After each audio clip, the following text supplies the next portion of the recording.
What would it take XRP to be 100K and what year? Derivatives market, and you'd have to have tokenization of real estate and a lot of other assets at scale, like almost everything. I think by 2030, 85% of the total economy will be tokenized and on chain. Maybe it'll take a little bit longer than that, but I think that, next 5 years, we're going to see a very accelerated pace of assets moving on chain. And the more value and markets that have transfers and settlement and transactions moving at scale daily or move on chain, the more value XRP will have to settle on the back end of all of that. You've seen all the rails and the interoperability built out at this point. And, you've got Wormhole, you've got Axelar, Quant and Overledger.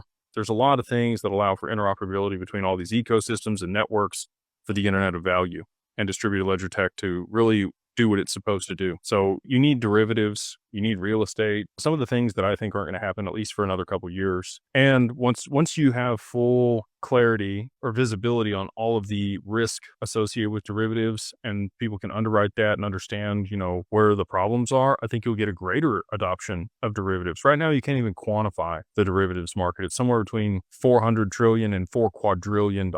They don't know what the notional value of it is. So if it's closer to the high end of that, and I think we'll see an expansion in derivatives, tokenized derivatives, there'll be looping, there'll be all kinds of fun stuff, risky stuff that you can do with, the tokenization of things, because you'll get that representation of value that you can then go do something else with.